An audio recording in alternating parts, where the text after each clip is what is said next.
As we entered 1987, we began to search for ways to commemorate EG&G's 40th anniversary. And you have seen much of what we came up with: the new commemorative stationery, a special supplement to EG&G, and various reminders of 40 years of achievement and accomplishment. As you might imagine, any discussion of how to commemorate 40 years of EG&G always migrated back to recollections of three very accomplished, very bright, and very nice men. Doc Edgerton, Ken Germishausen, and Herb Greer are always fondly remembered for the graceful way in which they set about to forge this extremely successful organization.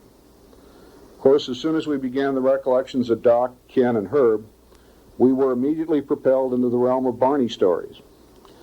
And as we've all come to realize and appreciate, it was the fine hand of B.J. O'Keefe, handpicked by the three founders, that really got us to where we are today. This is John Kuharski. Rather than write a book of recollections, we thought we would just ask Barney, Doc, Ken, and Herb to talk about EG&G in the earlier years. Barney? The history of the company has two sets of roots. One of them started in 1931, the other one in 1944.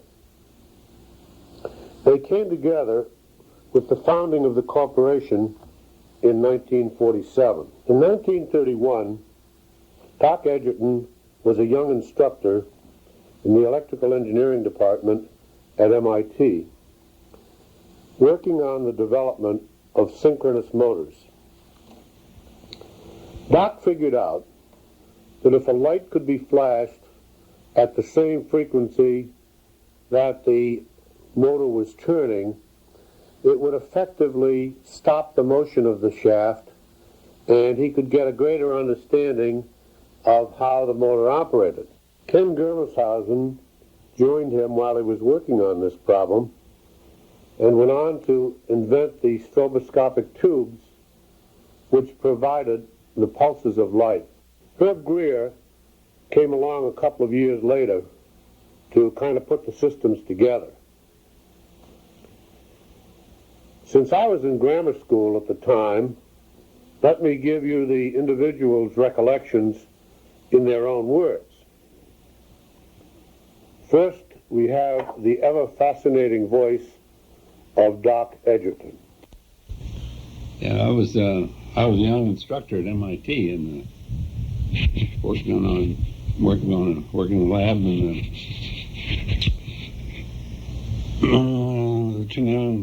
two young students came in. One of them was Germishausen and Brown, and they wanted to work on the computer. They had a new computer there, an analog computer that would solve nonlinear differential equations. And they wondered if there was any problems that could be solved for a thesis. Well, I said, sure, take your coats off, let's go. It's one beautiful problem on synchronous motors.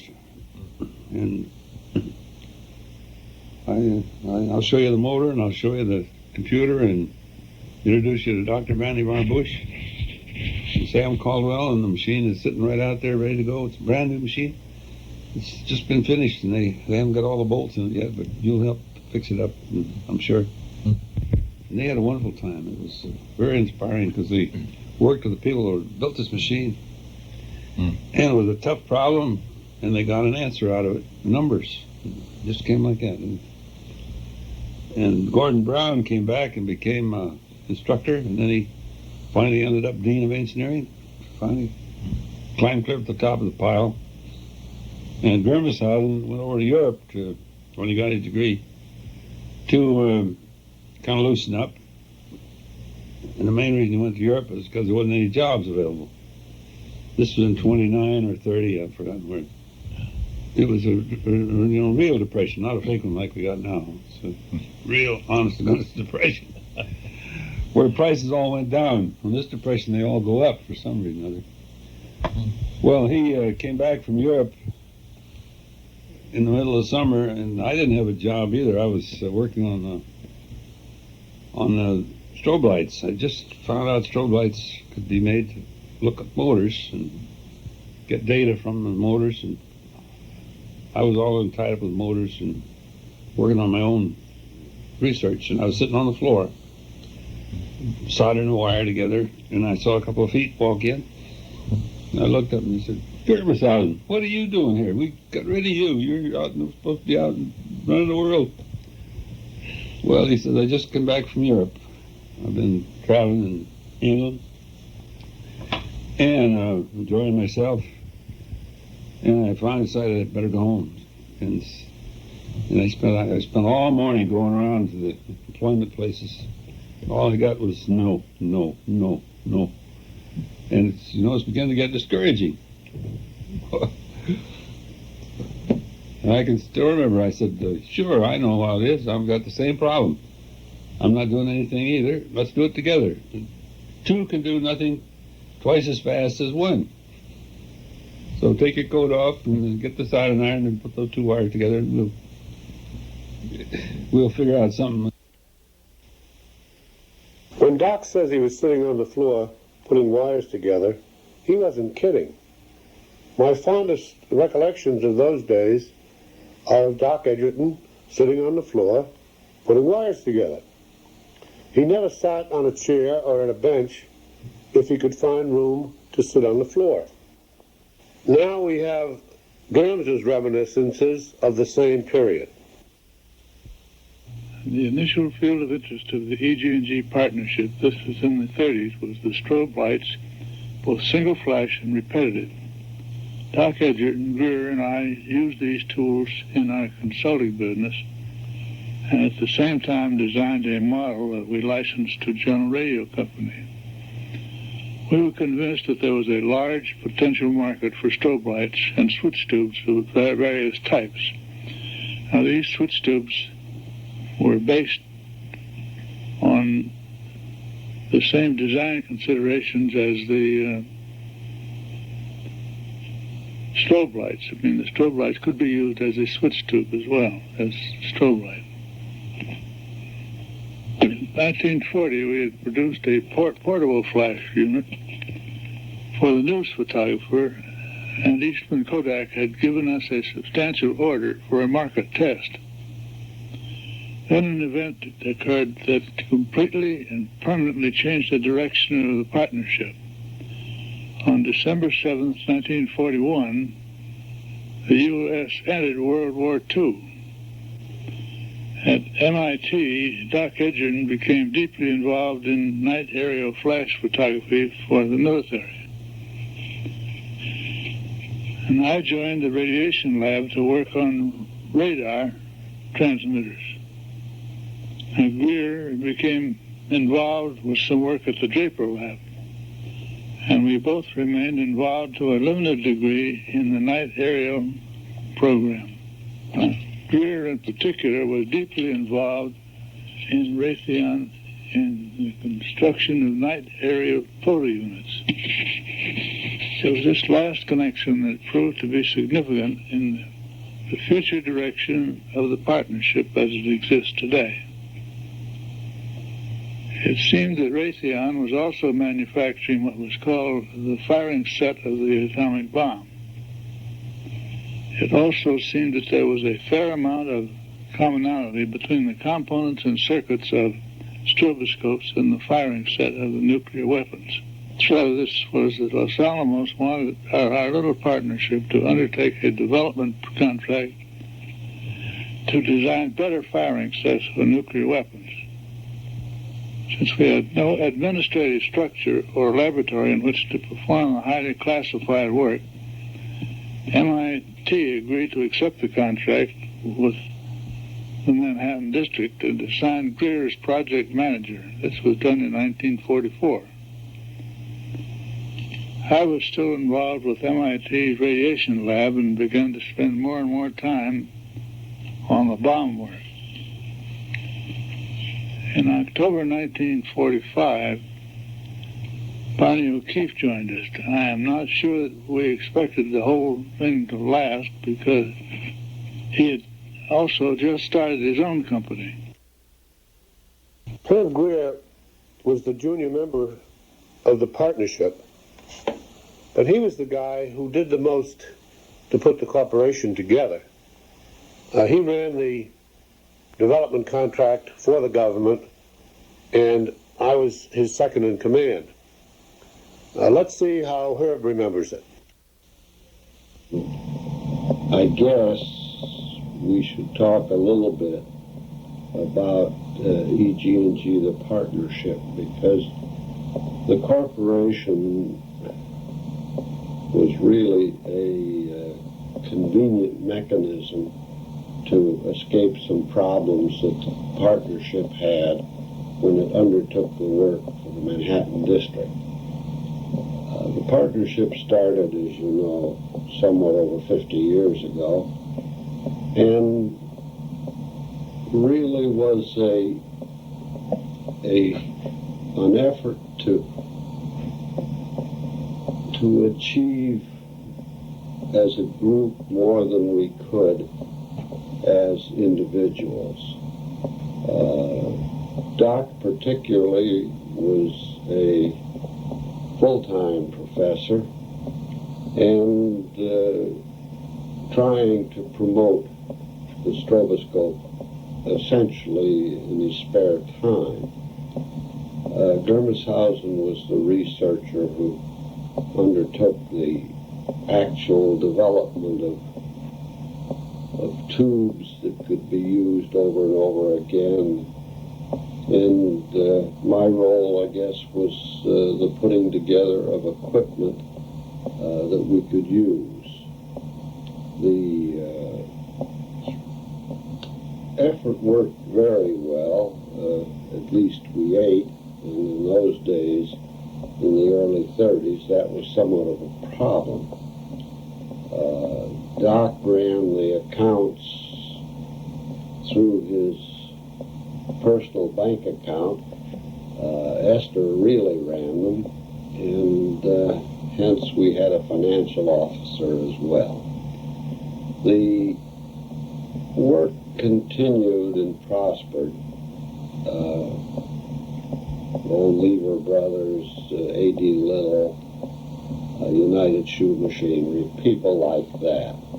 But it was principally stroboscopic, essentially consulting effort, where we designed and built the equipment we could then go out and use and solve somebody's problem. The work continued until the shadows started to gather for World War II, and we tended to disperse. I became, if you will, a troubleshooter for Nat Sage in the Division of Industrial Cooperation of MIT. Doc continued his work as a professor and began to spend more time on the military applications of stroboscopic work. Germs went with the radiation lab and became deeply involved in hydrogen thermotrons and modulators, which were to have a very tremendous force in our development. The work that I was doing, there was a stint measuring optical kinds of plastic lenses for quality control, if you will. I worked a while with Draper in the instrumentation lab, and then the Manhattan District tapped me. This was really done through Lou Fussell, who had been at Los Alamos and had talked to some of his Harvard friends, and knowing our background in pulsed circuitry, had suggested that we were a logical group to work on the triggering mechanisms for atomic weapons. We couldn't work as a group. Doc's responsibilities were quite heavy, and GURPS was so deeply involved in the radar business that I was left to work for the Manhattan District essentially by myself. The three of them never did have a written agreement, nor was there any specific point at which the partnership was formed. They simply pooled their resources and worked together on whatever consulting or measurement problem came along.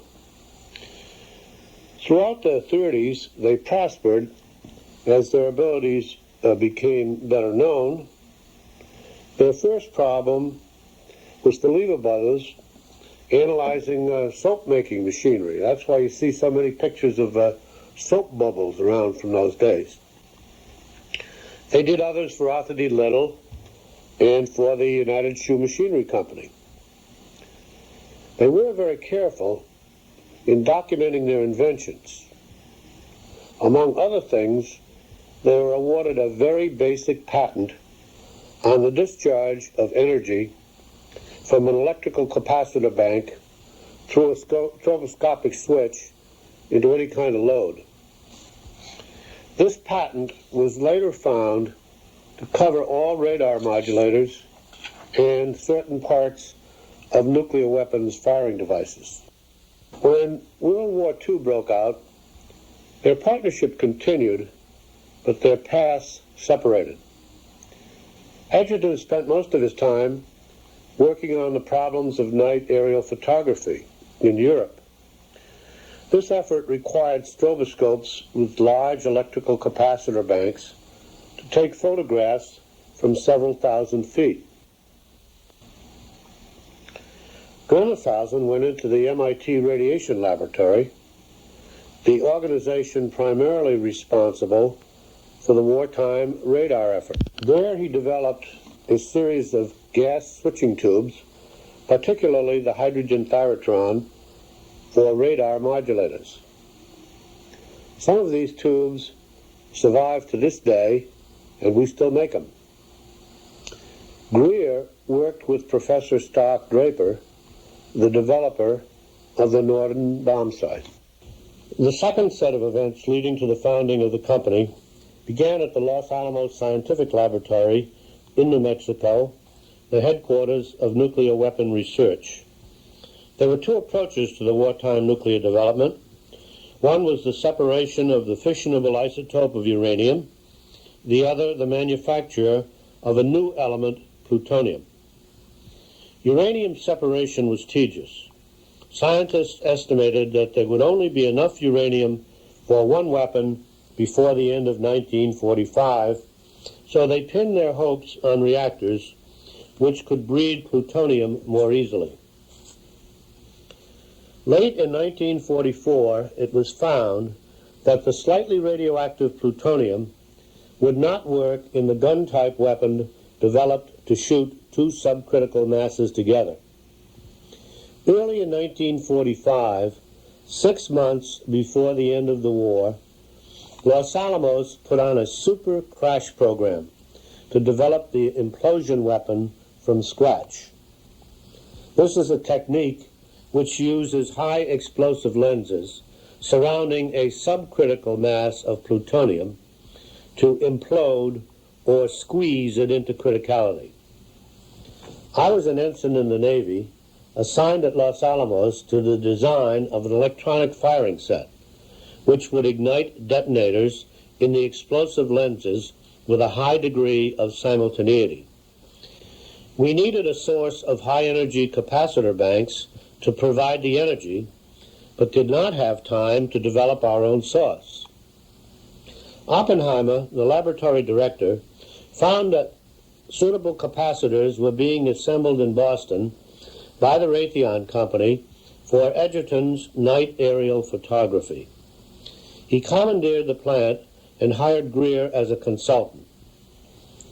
The time schedule was so close that we did our first full-scale airborne test of the system at Tinian Island in the Marianas the day before it was used at Nagasaki. When the war ended, Los Alamos let a contract to MIT to continue firing set development with Greer as the project supervisor. When I returned from the Pacific, I was assigned to MIT to help Greer and continued as assistant project supervisor on the MIT electrical engineering staff after I went on inactive duty from the Navy. Doc picks up the story here.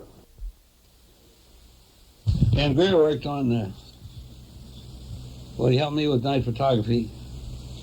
And then he got to working on some secret project over there, which I didn't know anything about, but had something to do with the nuclear business. They were starting to make bombs, and everything was a secret. Nobody knew what was going on, but Herb got into that pretty deep. And that's how he got to connect with the nuclear business, through Herb.